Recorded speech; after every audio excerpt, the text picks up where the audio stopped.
Private రంగంలో defence ఉత్పత్తుల విషయంలో మరో ముందడుగు పడింది. షిర్డీలో భారీ డిఫెన్స్ ఉత్పత్తుల తయారీ కేంద్రాన్ని రక్షణ శాఖ మంత్రి రాజ్నాథ్ ప్రారంభించారు. ఇక్కడ క్షిపణులతో పాటు అధునాతన డ్రోన్లు సైతం తయారు చేస్తారు.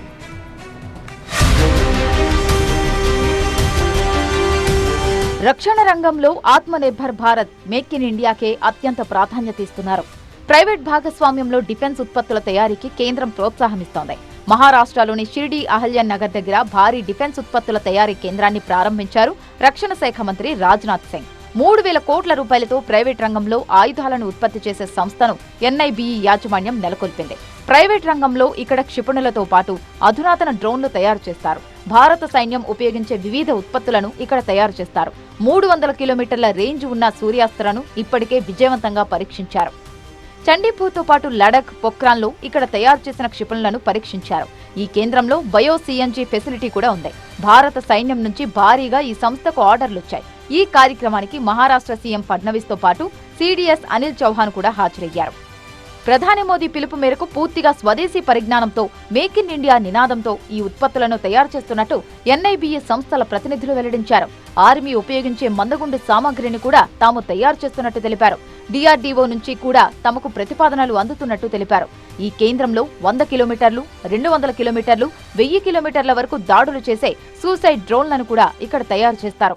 We have for the indigenized version we call it Vayuastra. So it's a loitering ammunition with a range of 100 km.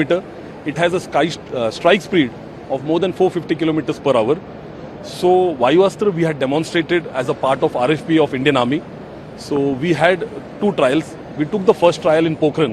So in Pokhran we had to demonstrate the capability of anti-personnel and anti-tank, which we were successfully able to demonstrate to the Indian Army. Next we went to Joshimath. Joshimath again was a demonstration and our capability display of high altitude in Joshimath, and we successfully demonstrated there as well. So yes, we were able to do the demonstration for Indian Army for Vayuastra, and we have qualified technically on that. We have an RFP, we have a tender from Indian Army, the Directorate of Artillery. There were multiple users, multiple bidders who were there. Finally, I guess there were 4 of them who were there for the demonstration, and out of the 3, Nibe is one of them who have technically qualified, and we are looking forward for the commercial bid to be opened. దీనికంటే ముందే భారత రక్షణ రంగంలో చరిత్రాత్మక ముందడుగు పడింది. గుజరాత్లోని వడోదరాలో Tata advance systems limited నుంచి తొలి మేడ్ ఇన్ ఇండియా C-295 సైనిక రవాణా విమానం విజయవంతంగా బయటకొచ్చింది.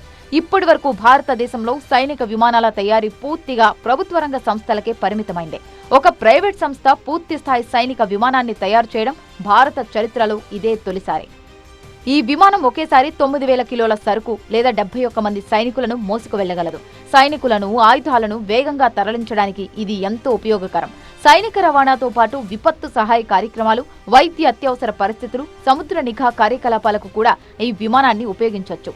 చిన్న రన్వేలు, మట్టి రన్వేలపై కూడా సునాయాసంగా దిగే సామర్థ్యం ఈ విమానానికి ఉంది. అదానీ సంస్థ కూడా రక్షణ రంగంలో అడుగుపెట్టింది. సైన్యానికి ఆయుధాల తయారీలో కీలక పాత్ర పోషిస్తోంది. భారత్లో AK-47 రైఫిళ్లతో పాటు అధునాతన రైఫిళ్లను సైన్యం కోసం తయారు చేస్తున్నారు.